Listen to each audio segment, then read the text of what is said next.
So a couple of weeks ago, I got to go up to Baltimore and see Creed once again on this amazing reunion tour. Here I am with Scott Stapp before the show, caught up for a minute with him, seeing them on the Creed cruise earlier this year with the band. Reunited was also an experience I will never forget. And it's not just Creed that I love. I'll never forget the first time I heard their music, but also Alter Bridge. Alter Bridge is such an amazing band as well. I'm a big fan of Tremonti's guitar work, and he just has a certain sound that, you know, you can hear in Creed's music and also hear in Alter Bridge, but they of course have very different vocals, and I like them both. And Scott is just such a great frontman. As I was watching them perform in Baltimore, I was just, man, this guy really understands how to put on a great live show, and the band, everybody's in great shape. You can tell they really put a lot of work in to make sure this show was as good as it could possibly be, and I couldn't think of how they could have made it better. It was over the top, it was epic, it was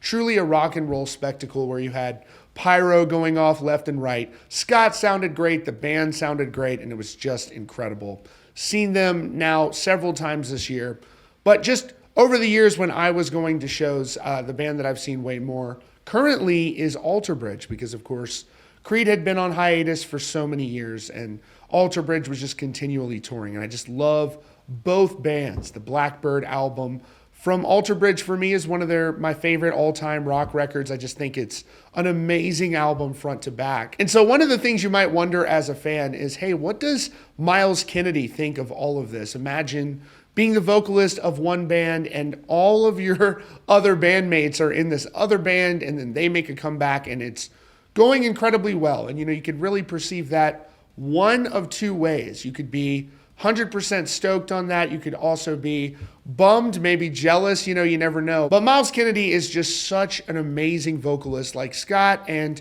he was asked in a recent interview what he thinks of this massive Creed comeback, and I loved his answer. Check this out. Myles Kennedy recently released his solo album, The Art of Letting Go. It's a 10-song record, and if you love Myles Kennedy, you are going to love this album. His voice shines through. Great songwriting that you've come to expect, and it's just a quality record. And you know he puts a lot of effort and thought into these albums, and the mix sounds fantastic as well. And in a new interview, Myles Kennedy was asked what he thinks of the triumphant return of Creed, given that they're all of his bandmates in Alter Bridge, minus Scott Stapp, in this band. What does he think of it? How does he feel? And this is what he had to say. In a new interview with Louder Sound, Myles Kennedy had a very classy response when asked about Creed's comeback. He said, they were in their 20s.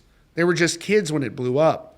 And I will say, it's freaking beautiful that they're getting this third chance, and it's happening, and it's going gangbusters. And I pray that it keeps going and going, because I think it's great for them. It's great for the fans to hear the songs. It's making people happy. The interviewer asked Myles if it was like watching your wife go to dinner with an ex. He said, I think it would be disingenuous not to say that initially. It's kind of like, yeah, that's actually kind of a good analogy. But when you step back and really look at the situation, especially for somebody like myself, I'm at a different place in life now than I was even 10 years ago. And, you know, in a lot of ways, Creed were responsible for opening doors for Alter Bridge and all that. So it's great that they're back in that world again. It allows me to make more solo records. You know, it's all good. I hope they make records. I hope they tour a lot more. There's space for all of that to coexist. And one of the other things in the interview discussed was how this new solo album from Myles, The Art of Letting Go, was so much heavier than his last release. He said, I just felt like it was time. And I think to some degree it was for an interview I did a long time ago. We were talking about how I approached the solo realm. And I made a comment about a song that I made that was more rock-based. And I said, well, I can't do that in this realm. Afterwards, I thought, why am I boxing myself in? Making solo records should be about exploring, right? And so the light bulb went on, like, let's make a rock record. I think he's spot on, and these two bands can absolutely coexist. I even think it would be amazing if they could even tour together. Just imagine how massive that would be. And one of the things that Alter Bridge did that was so brilliant was they really found a vocalist that was very different than Scott Stapp. There were going to be these comparisons. It was the band they formed after things kind of went in a different direction back then. The band split apart. So they could have hired a vocalist that sounded a lot like Scott. But because they didn't do that, and Alter Bridge has very much established their own identity, I think that people are very much looking forward to new Creed music and looking forward to new Alter Bridge music because it's going to be very different. So let me know what you think in the comments, but I thought that was a great response there from Myles Kennedy. I really like his new album, The Art of Letting Go. You can check it out everywhere. That's your latest update here from Rockfeed. Be sure to subscribe with notifications on for the latest news and updates.